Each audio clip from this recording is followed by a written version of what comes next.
નમસ્કાર મિત્રો, સ્વાગત છે તમારું આપણી આ યુટ્યુબ ચેનલમાં જેનું નામ છે ગુજરાતી જીકેની જમાવટ.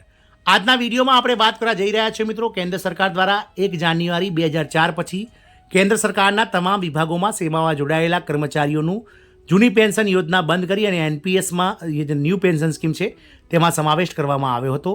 જેના લીધે મિત્રો હાલમાં જે એનપીએસ અંતર્ગત પેન્શન યોજનાનો લાભ મેળવી રહેલા કર્મચારીઓને જે નિવૃત્તિ સમયે મિત્રો ઘણો મોટો ફટકો પડી રહ્યો છે મિત્રો, જેને લઈ અને છેલ્લા 2 દાયકાથી મિત્રો કેન્દ્ર સરકાર સામે જે અલગ અલગ વિભાગોના જે કર્મચારીઓ છે કે જેઓની નિમણૂક 1 જાન્યુઆરી 2004 પછી થયેલી છે, તેઓ મિત્રો ઘણા લાંબા સમયથી સરકાર સામે બાયો ચડાવી રહ્યા છે અને સરકારને મિત્રો જૂની પેન્શન સ્કીમ લાગુ કરવાને લઈ અને દબાણ વધારી રહ્યા છે.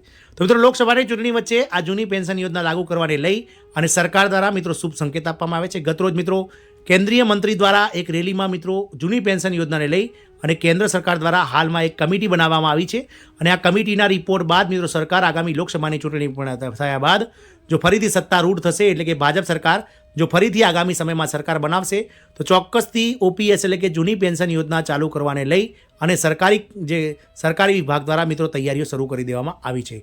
જાણીએ વિગતવાર મિત્રો સરકાર દ્વારા કઈ તૈયારીઓ કરવામાં આવી છે અને ક્યારે મળશે જૂની પેન્શન યોજના. સાથે જે પણ જાણીશું કે કેટલા રાજ્યોમાં હાલમાં ઓલ્ડ પેન્શન સ્કીમ જે છે તે મળી રહી છે મિત્રો. તમામ માહિતી આજના વિડીયોમાં મેળવીશું. વિડીયોના અંત સુધી બનાવી રહેશો અને જો ચેનલમાં નવા હોય તો અમારી ચેનલને સબસ્ક્રાઇબ કરી બાજુમાં રહેલું બેલ આઇકોન દબાવી ઓલ નોટિફિકેશન ઓન કરજો, જેથી કરીને ચેનલ પર મૂકવામાં આવતા વિવિધ ભરતીઓના નોટિફિકેશન, વિવિધ ભરતીઓના પરિણામ, જીકેને લગતા વિડીયો અને સરકારી કર્મચારી પેન્શન યોજનાને લગતા પરિપત્રો તમને સરળતાથી મળી જાય. જૂની પેન્શન યોજના કેન્દ્રીય કર્મચારીઓ અને પેન્શનરો માટે મોટા સમાચાર છે. જૂની પેન્શન યોજનાને લઈને મોટું અપડેટ સરકાર દ્વારા જાહેર કરવામાં આવ્યું છે. આપ સૌને જણાવી દઈએ કે અટલ બિહારી વાજપેયી જ્યારે ભાજપ સરકાર એનડીએ સરકાર જ્યારે કાર્યરત હતી ત્યારે તેમણે મિત્રો 31 માર્ચ 2003 પહેલાંના જેટલા કર્મચારીઓ છે તેમના માટે મિત્રો જૂની પેન્શન યોજના લાગુ કરાઈ હતી અને 1 જાન્યુઆરી 2004 પછી એટલે કે 31 ડિસેમ્બર 2003 સુધી જેઓ સેવામાં જોડાયા છે કેન્દ્ર સરકારની તેમને જ મિત્રો જૂની પેન્શનનો લાભ મળશે 1 જાન્યુઆરી 2004 અને ત્યારબાદ લાગેલા તમામ કર્મચારીઓને ન્યૂ પેન્શન સ્કીમ એટલે કે ન્યૂ પેન્શન સ્કીમમાં લાભ આપવામાં આવી રહ્યો. શું તફાવત છે એનપીએસ અને ઓપીએસમાં? તો એ ઓપીએસમાં મિત્રો કર્મચારીઓને નિવૃત્તિ સમયે જે છેલ્લો પગાર હોય છે મળનારો તેના બેઝિક અને મોંઘવારી ભથ્થાના 50% જે છે તે મિત્રો પેન્શન આજીવન મળતું રહે છે. સાથે જ આ પેન્શનમાં વખત સરકાર દ્વારા 1 જાન્યુઆરી અને 1 જુલાઈના રોજ એટલે કે જાન્યુઆરી અને જુલાઈ મહિનામાં વધારવામાં આવતા મોંઘવારી રાહત એટલે કે ડીઆરમાં વધારો કરવામાં આવતો હોવાથી દર વર્ષે સરકારી પેન્શનરોનું પેન્શન પણ વધતું રહે છે. જ્યારે એનપીએસ એક શેર માર્કેટ આધારિત માર્કેટ લિંક પ્લાન છે, જેમાં જે તે કર્મચારી જ્યારે નિવૃત્ત થતો હોય અને શેર બજારમાં જે રોકાણ કરેલું હોય એ સિસ્ટમેટિક એસઆઈપીસ કરવામાં આવે છે. તો એનપીએસમાં જે તે કંપનીમાં તેનું રોકાણ કરેલું હોય અને તે કંપનીનું જે વળતર હોય જે તે સમયે તે પ્રમાણેનું મિત્રો અનિશ્ચિત પેન્શન જે છે તે કર્મચારીને મળે છે. કર્મચારીને માલુમ નથી હોતું એનપીએસ અંતર્ગત કે તેને કેટલું પેન્શન મળશે.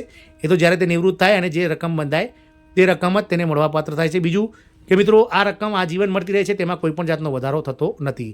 હાલમાં જે સરકારી કર્મચારીઓ છે કે જેઓ 1 જાન્યુઆરી 2004 પછી સેવામાં જોડાયા છે તેમને 10% રકમ તેમના બેઝિકના પેન્શનમાં એનપીએસમાં કોન્ટ્રીબ્યુશન કરવામાં આવે છે. સામે જ કેન્દ્ર સરકાર તેમાં 14%નો ઉમેરો કરી રહી છે મિત્રો. તો એનપીએસ અંતર્ગત મિત્રો લાભ મેળવતા કર્મચારીઓ ઘણા લાંબા સમયથી ઓપીએસ લાગુ કરવાને લઈ અને કેન્દ્ર સરકાર સાથે જ વિવિધ રાજ્ય સરકારો સામે દબાણ વધી રહ્યા હતા. ગુજરાતની વાત કરીએ તો ગુજરાતમાં પણ મિત્રો 1 જાન્યુઆરી 2005 પછી ગુજરાત રાજ્ય સરકારની સેવામાં જોડાયેલ કર્મચારીઓના માટે ઓપીએસ બંધ કરી દેવામાં આવી છે અને આવા કર્મચારીઓને એનપીએસ એટલે કે ન્યૂ પેન્શન સ્કીમનો લાભ મળી રહ્યો છે. તો ગુજરાતમાં પણ મિત્રો એનપીએસ અંતર્ગત અત્યારે હાલ લાભ મેળવતા લાખો કર્મચારીઓ સરકારો સામે દેખાવો કરી અને આ કર્મચારીઓને આગામી સમયમાં જે ઓલ્ડ પેન્શન સ્કીમ એટલે કે જૂની પેન્શન યોજના લાગુ થાય તેવી વાત કરી રહ્યા છે મિત્રો. જાણીએ મિત્રો આગળ તો જૂની પેન્શન સ્કીમ અપડેટ. કેન્દ્રીય કર્મચારીઓ અને પેન્શનરો માટે એક મોટી અપડેટ આવી રહી છે. આ યોજના થોડા વર્ષોમાં લાગુ કરવામાં આવશે. તે બંધ કરવામાં આવી છે, પરંતુ આ યોજના હજુ પણ કેટલાક રાજ્યોમાં લાગુ છે. વાત કરીએ પ્રાપ્ત માહિતી અનુસાર સરકારી કર્મચારીઓ જૂની પેન્શન યોજના પછી લાવવાની સતત માંગણી કરી રહ્યા છે. જે કર્મચારીઓ જાન્યુઆરી 2004 પછી સરકાર માટે કામ કરવાનું શરૂ કર્યું છે તેઓને ચિંતાનો વિષય છે કે તેઓની સીબ્રીજ બની જશે તો તેમને જૂની પેન્શન યોજનાનો લાભ નહીં મળે. પેન્શન સ્કીમનું માનવું છે કે તે તેના પગારના 10% નવી પેન્શન યોજનામાં રોકાણ કરે તે યોગ્ય નથી. જૂની પેન્શન યોજના ક્યારે લાગુ થઈ શકે છે તો તમને જણાવી દઈએ કે નવી પેન્શન યોજનામાં કર્મચારીઓ તેમના 10% બેઝિકના પૈસા આપે છે. જ્યારે તમે કામ કરવાનું બંધ કરો છો ત્યારે સરકાર તમને વધુ બચત કરવા માટે તેમને 14% સરકાર દ્વારા ઉમેરવામાં આવે છે. જૂની પેન્શન યોજના 2024 શું છે તો તમને જણાવી દઈએ કે 1950ના દાયકામાં સરકારી કર્મચારીઓ માટે જૂની પેન્શન યોજના લગાવવામાં આવી હતી. જેઓ નિવૃત્ત થયા હતા અને તેઓને તેના છેલ્લા પગાર તરીકે દર મહિને તેમના પગારનો અડધો ભાગ પેન્શન તરીકે મળતો હતો. પરંતુ કર્મચારીઓ માટે જૂની પેન્શન યોજના એટલે કે ઓપીએસ શરૂ કરવામાં આવી હતી. પેન્શન યોજના બંધ થયા બાદ નવી પેન્શન યોજના લાગુ કરવામાં આવી હતી. તમને જણાવી દઈએ કે છેલ્લા 10 મહિનાથી સરેરાશ આવક કરતાં અથવા સૌથી તાજેતરની આવકના આધારે આ વધારાની પૈસા મેળવવા માટે મોંઘવારી ભથ્થું નામની વધારાની રકમ આપવામાં આવશે. ઓછામાં ઓછા 10 વર્ષ સુધી કામ કરવા માટે પગારમાંથી કોઈ પૈસા ચૂકવવાના નહોતા અને તેમણે મેળવેલા પેન્શન પર ટેક્સ લાગતો નહોતો. અત્યારે હાલ આટલા રાજ્યોમાં જૂની પેન્શન યોજના લાગુ છે. રાજસ્થાન, છત્તીસગઢ, ઝારખંડ, પંજાબ અને હિમાચલ પ્રદેશ રાજ્યો કે જે તેમના રાજ્ય સરકારમાં જોડાયેલા કર્મચારીઓને જૂની સિસ્ટમ પેન્શન સ્કીમ લાગુ કરીને બેઠા છે અને તેમના પગાર પ્રમાણે પણ એ પ્રમાણે જ પગાર મળી રહ્યો છે મિત્રો.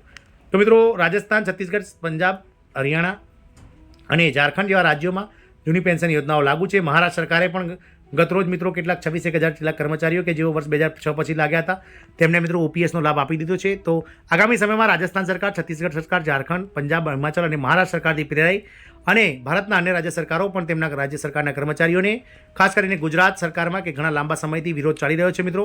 સરકાર આગામી સમયમાં મિત્રો આવા કર્મચારીઓનો જે વિરોધ છે તે ડામવા માટે ચોક્કસથી ઓપીએસ લાગુ કરવાને લઈ અને કોઈક મહત્વનો નિર્ણય લઈ શકે છે. જોવાનું એ રહે છે કે લોકસભાની ચૂંટણી બાદ સરકાર દ્વારા જે તૈયારીઓ કરવામાં આવી છે અને જે સમિતિની રચના કરવામાં આવી છે તો નાણા સચિવ શ્રી ટી સોમનાથનના અધ્યક્ષતામાં જે કમિટી રચાઈ છે તે કમિટી શું રિપોર્ટ આપે છે અને આગામી સમયમાં ઓપીએસ લાગુ થશે કે નહીં અથવા તો એનપીએસમાં જે ફરક થશે તમામ માહિતી આવતા લોકસભાની ચૂંટણી પૂર્ણ થયા બાદ કમિટીના રિપોર્ટ બાદ જ માલુમ પડશે. આશા રાખીશું કે આ કમિટીનો રિપોર્ટ પોઝિટિવ આવે અને તમામ કર્મચારીઓ કે જેઓ 1 જાન્યુઆરી 2004 પછી અલગ અલગ કેન્દ્ર સરકાર અને રાજ્ય સરકારી સેવામાં જોડાયેલા છે તમામને મિત્રો ઓપીએસનો લાભ મળી જાય તેવી આશા સાથે જય હિન્દ અસ્તુ.